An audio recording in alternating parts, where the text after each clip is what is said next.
What's going on, guys? It's Jason with Rosati Strength Systems. I'm going to be holding my microphone today because I want to change the sound quality of it and just see if it sounds any different. I think when it's closer, it sounds a little bit better, but we will see. Okay. So today's video is going to be a rather short one, but a very impactful and important one. And this is about intermittent fasting. Okay. I get a lot of questions about intermittent fasting from people that are followers of mine and also clients of mine. Whenever I have a new weight loss client, they always ask me about intermittent fasting at some point, and for good reasons. It's very popular online. It's something that is very common that a lot of people use for weight loss, and people seem to really like it, including myself. I actually was a big fan of intermittent fasting when I had to lose a lot of weight, and it helped me lose 30 to 40 pounds. And it's something that I still do to this day when I'm especially trying to lose weight. Sometimes I even do it when I'm bulking too. But it can get a little bit confusing. So I want to go over exactly what it is, how I used it, and how you can use it and what the rules are to follow, okay?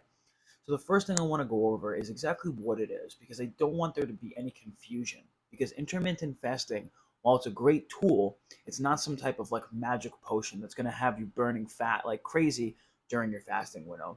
It's simply an eating schedule that allows you to push your calories back later in the day so that way you can eat more food. And a lot of people find that to be more satiating. You can adhere to a calorie deficit and a diet more when you're eating larger meals later in the day.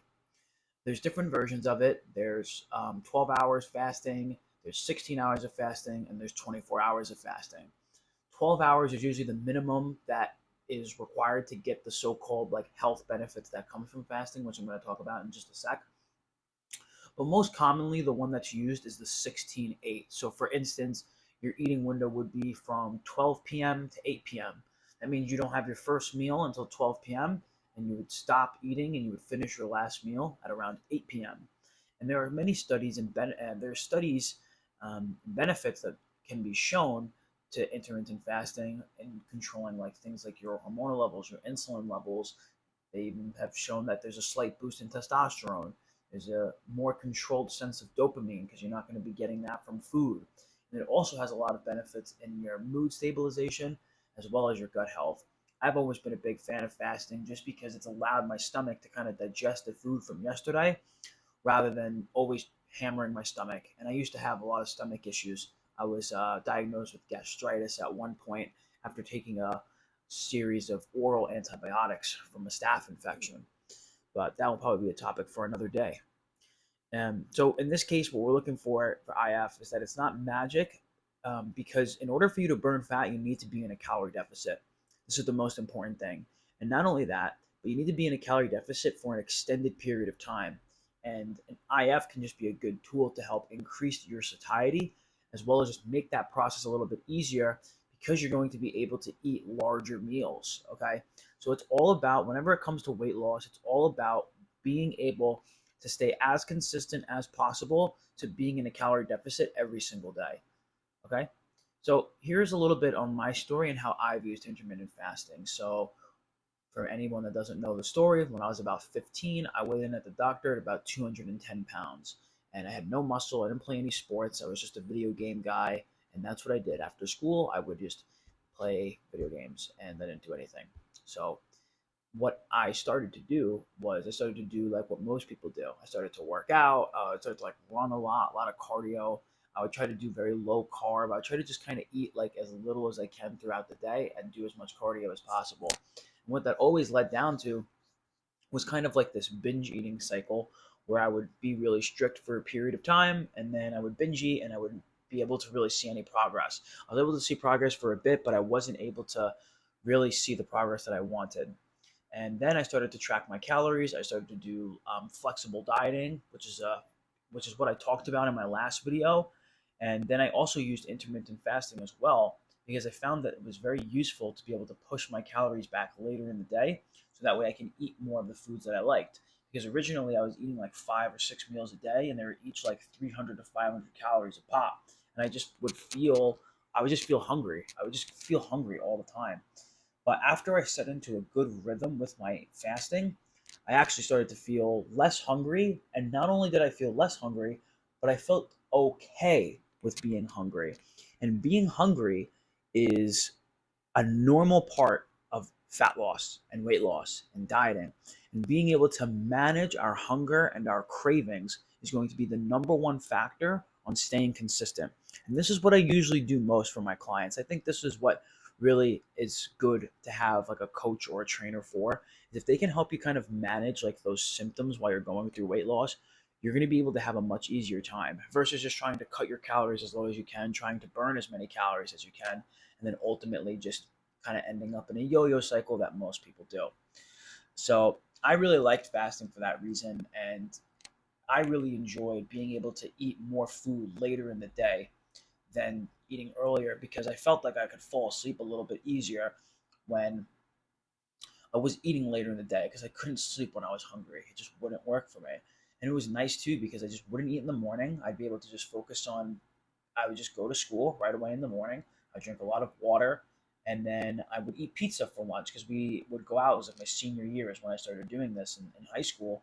And I would go out for lunch, and I'd go with my friends, and I would eat pizza relatively guilt free, because I could eat like 700 calories of pizza and be able to fit it into my nutrition plan, no problem, right? Versus if I was to eat earlier in the day, by the time I get to that point, I would have to eat something very small, which just wasn't good for me. I would eat that lunch, and then I would probably eat something really small before I would go work out after school, and then I would eat again before I went to work, and then I would eat like a dessert or a treat at night. So I would eat 4 times a day, but it would mainly be like 2 big meals, 2 snacks. That was kind of like the rhythm that I followed. And that's something that worked for me and a lot of other people. It worked a lot. It worked really well when people started to um, implement that strategy into their routine. So here's just kind of like an overview of the rules of intermittent fasting and how to do it and how you can get started. So the most common strategy of IF is that you fast all the way to the afternoon time. That's kind of what I was just mentioning before. And during that fasting window, you're going to be allowed to have as many 0 calorie things as you want. You can have as much water as you want. You can have coffee. You can have 0 calorie energy drinks, diet soda, sparkling water. We're not right now having that conversation of are these things healthy for you or not, which I don't think that they really are unhealthy for you. I think overdoing it can be unhealthy, but I think in general, a coffee and an energy drink here and there is not going to kill you. A diet soda, even a diet soda a day, I don't think that's really going to do anything bad. I think you're better off just getting to a healthy body weight. I think that's most important, but that's a topic for another day. Okay. So you can use fasting to keep yourself busy during the day, and then you can eat at lunch. And that's what I usually prefer to do, and that's what a lot of people tend to do. For you guys that might work out early in the morning, this type of eating schedule might not work for you, because if you're working out at like 6 or 7 in the morning and then you have to wait all the way until noon to eat, you may find yourself insanely hungry, and it also could affect your recovery potentially. Okay, so that's something that you have to kind of keep in mind. But there are different types of fasting windows that you could do. So, for instance, there are people that fast from 10 a.m., or they have their eating window instead of 12 to 8, like I mentioned before. They have their eating window from, let's say, 10 a.m. to 6 p.m., or even 8 a.m. Excuse me, 8 a.m. to 4 p.m. Or some people actually just find that they're able to get used to that feeling of hunger after a workout, and they're able to just get enough protein in throughout the day, and that won't affect their recovery as long as you're getting in enough protein throughout the day. Or you could have something small like a protein shake and some fruit right after your workout, and you'll be able to kind of stimulate that muscle recovery process, get some nutrients into your body without overdoing the calories. You could have like 200 calories really quick after your workout, and then wait until later in the afternoon to really eat. Okay, but so understand this. Just to summarize everything really fast, it's just a tool in the toolbox, and there's nothing magic about it. You're not going to burn a bunch of extra fat just because you're fasting. But what it is going to allow you to do is allow you to have a little bit more flexibility and kind of help you manage those cravings a little bit better. So if you've never done it before, I definitely suggest that you at least try it, as long as your doctor is okay with it and you're healthy. And if you are looking for a little bit of extra help with this, you can learn a little bit more.